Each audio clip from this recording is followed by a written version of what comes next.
Hey everyone, Cory from Aquarium Co-Op here.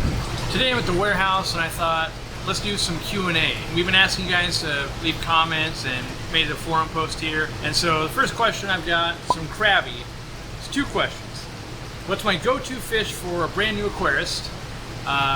For me it's always platies. You get the live bear experience, super hardy, especially variatus platies. They're still in my fish room. One of my absolute, I have longfin variety. One of my absolute favorite is the variatus high fin. Marigold, if you will.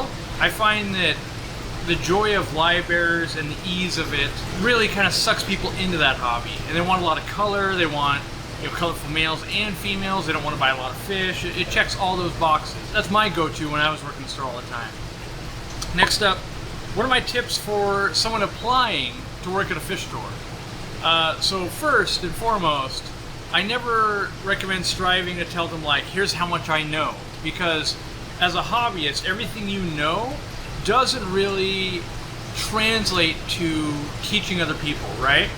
So you can be the best aquarist in the world, but if you can't convey a message to people, right? If you can't have empathy when someone loses a fish, if you can't work with kids, if you can't work with just everybody, that you're not going to be a good employee. So I would focus on those strengths. I would focus on, I actually show up on time. I've been at this job previously for this amount of time, right?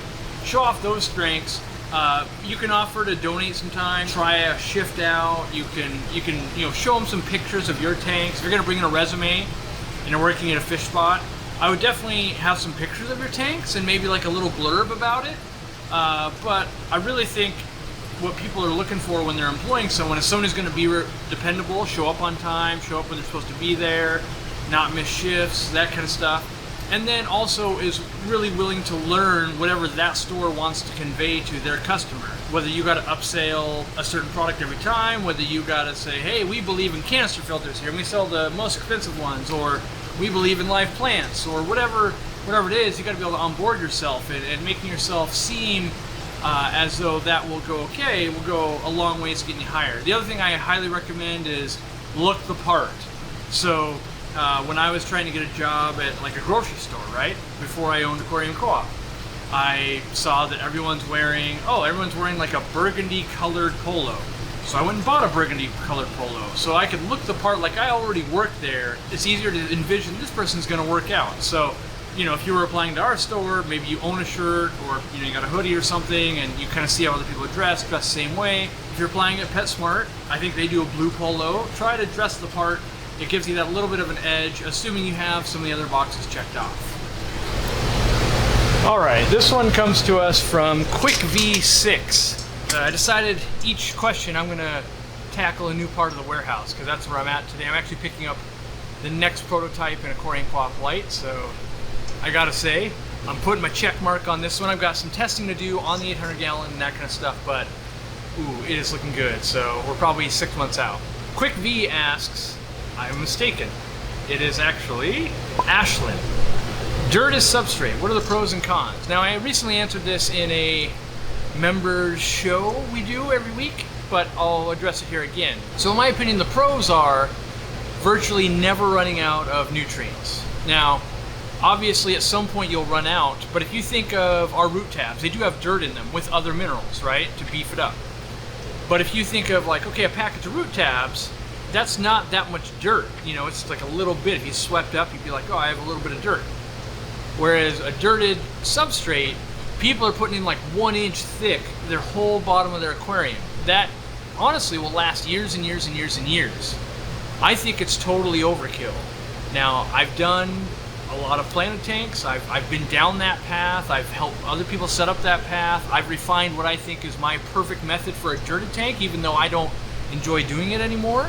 But I think overall, it's a good way to make a big mess. If you do it where you're doing that 2 inch cap of sand or gravel with 1 inch of organic soil below, tons and tons and tons of nutrients. You can get a little bit of green water, you can get a little bit of ammonia sometimes. You're gonna get great plant growth usually, right, if you have a good light. But it's not necessarily a more is better, right? If I love tacos and I'm gonna eat 2 or 3 in a sitting, right? I don't need 3,000 of them, right? I just need them when I need them. We can go to the store and buy more, kind of like root tabs. The problem with a planted tank is when you have that thick substrate, when you go to move a plant, right? Or a fish digs, or gases build up in that substrate and erupt. Now you've got this dirt on top of the substrate that doesn't look very good and it's kind of messy all the time. It'll get stuck in the filters and that kind of stuff. And so the best way I found to actually do a dirted tank, if you're gonna do one, which I kind of think most people should, because it'll sound like I'm just a hater if you've never done one, right? You're going, this guy just wants to sell more stuff. I get that. So I implore you, go try one, so that when you then watch this, you'll be like, that guy was being truthful, right? And then you'll probably buy Easy Green and Root Tabs or some other person's fertilizer or whatever it is, right? But my advice is to do like 1/4 of an inch worth of dirt. Like just enough, like if you had a bare bottom aquarium and you're pouring dirt on it, just enough to cover it. Because then when you plant your plant, you know, you got your substrate there, the roots are gonna maybe not touch the bottom yet, but as they grow, those tap roots, once they hit that bottom layer, they're gonna start soaking up like a sponge and growing like a weed. Now, when those plants start growing like a weed, you're gonna need to move them or cut them or trim them. And I don't care what kind of plant you have, eventually you usually need to move it. Whether you're moving, whether it's this Amazon sword you buy from us, it's this big and now it's a 3-foot monster and you didn't know that maybe it shouldn't go in the front corner of your tank. Or maybe it's a stem plant where you've got, you know, Scarlet Temple or something that's looking really good, but as it gets big and bushy at the top, it's now shading out the bottom, and you have to clip it and replant it, and you got to take those out because they're rotting. Invariably, you have to disturb that substrate at some point. With that very minimal layer, as you pull up, almost no dirt will come above the cap that you put there. So like I said, that's kind of like having a ton of root tabs. Depending on the type of plant, big generalization here, you have them where they'll be 75% feeding off the water column and 25% feeding off of the roots. You also have plants like the Amazon swords and things like that that will be 75% off the roots, 25% off the water.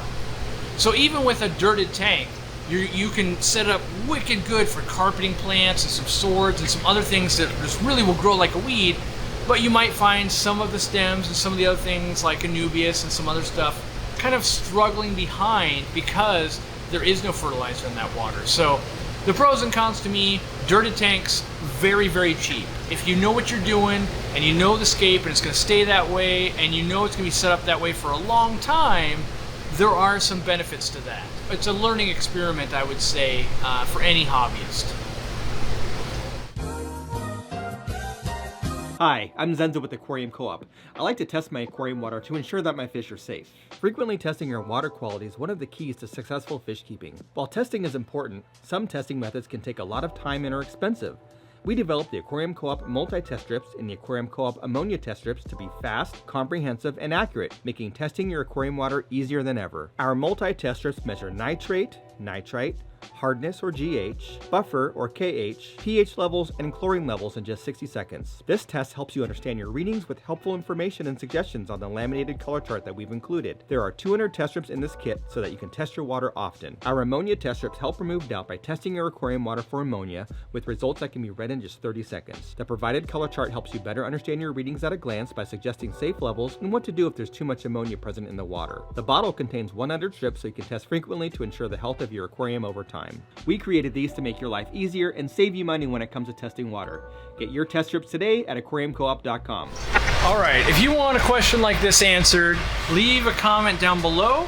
If you like a question someone else has asked, give it a thumbs up. And that'll help me sort through them for the next time I do a video like this. And I can go, hey, a bunch of people, 122 people thumbed up this, they want to know the answer. So, you know, you might get stuff that rises to the top like this from Chris Robertson. In a street fight between a cheeseburger and a corn dog, who would win and why? Fight. Well, that one's easy. You have a cheeseburger, you have a corn dog. The corn dog has a hidden shank. It's got a wooden stick, clearly usable as a weapon. So I think we've decided that's the winner. This one comes from Alexander Engelhart. What separates a great relationship with your vendors from a poor one? In general, for us, it's keeping us in stock, which you would think is the bare minimum, but really, I think that translates to all of life. What makes a good vendor for you guys to buy from? Someone who's got it in stock, provides good customer service when you have a question, They answer you. When something goes wrong, they make it right.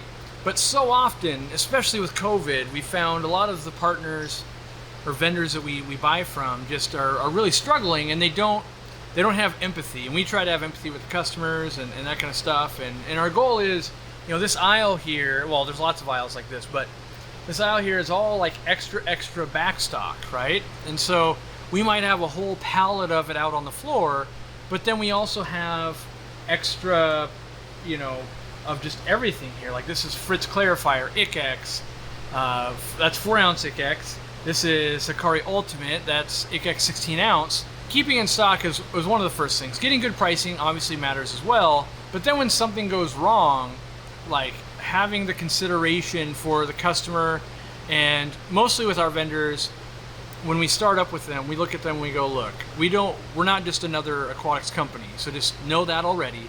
And when something goes wrong, Aquarium Co-op is going to make it right.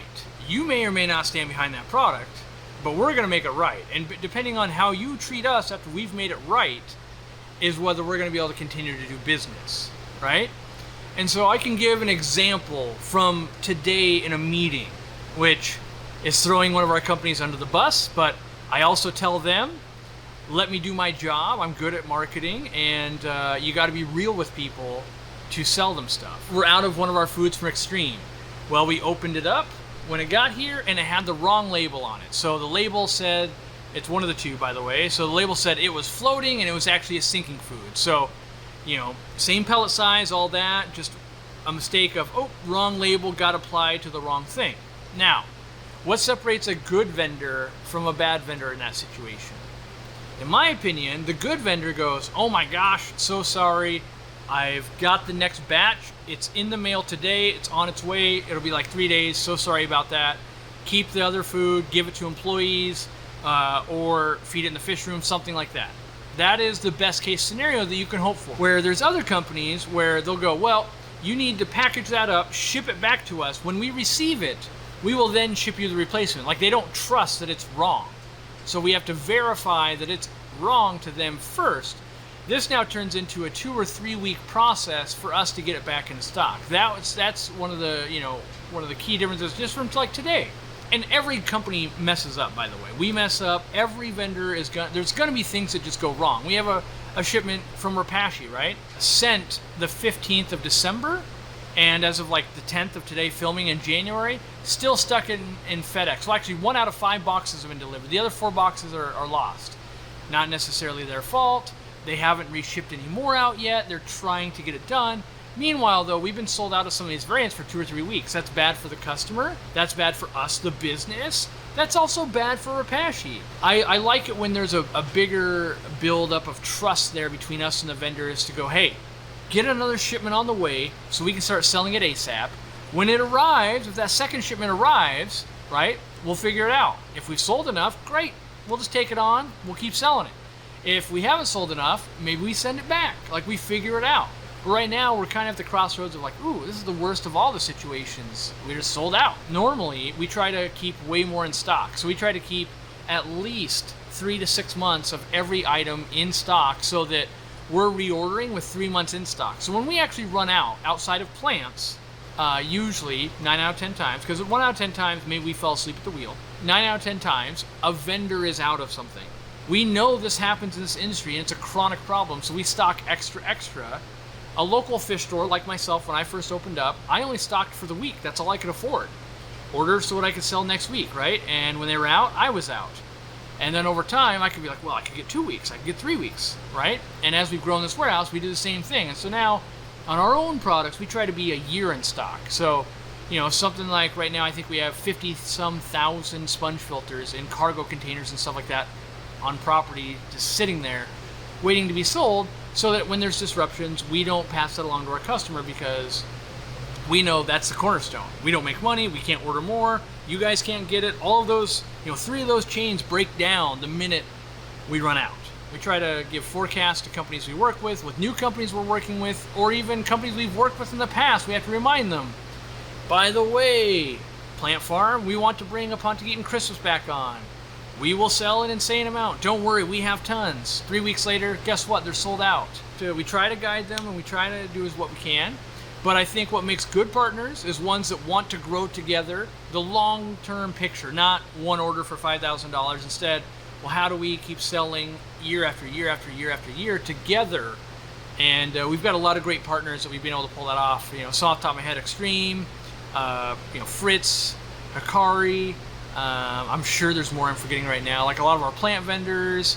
One that didn't work out so well was Dennerley, and now I think we only carry one of their products. It's a snail catcher. I think that might be the only product we carry of theirs now. So not all relationships over years work out, and some have management changes and that kind of stuff. And like API was that way. They kind of moved in different people and treated us even worse, and prices kept going up and supply kept going down. And like through COVID, basically you couldn't buy any API meds at all. So it's a great thing we were selling Fritz meds. So. But if you like this content, leave a thumbs up and ask a question. We're not going to be able to answer every question. That's obvious, right? I've only answered a handful today. Next time I've got another location I want to try, and I want to kind of mix that up, and I want to try to bring other people into the mix, maybe other employees, maybe maybe Dean, maybe other, maybe I'm in Europe and I'm pulling someone else aside and asking them the question. One last question here. I don't remember who asked it, but they were asking if we got a discount for members, for Aquashella, and we have not. We haven't been able to figure out how to pull that off and track it and all of that, and make sure it didn't just get out into the wild. People aren't members are using it. So just know that we're going to try to do a very good or a super cool giveaway for Aquashella. And don't worry if you can't make it to Aquashella Orlando. We'll be doing other events and things like that. We're still planning more and more and more. Will it come to your event in your city, in your state? Don't know yet. We're doing, we're planning things out. There's also clubs asking if I'll speak, and so we're trying to make it so I just don't, be on the road 24/7. Instead, kind of, every 4 to 6 weeks, go out and do another event somewhere. We're also sending Jimmy out to do interviews and other things, so we're going to get around a lot, but just don't have it all finalized yet. So thanks for hanging out with me, and we'll see you next time at a different location.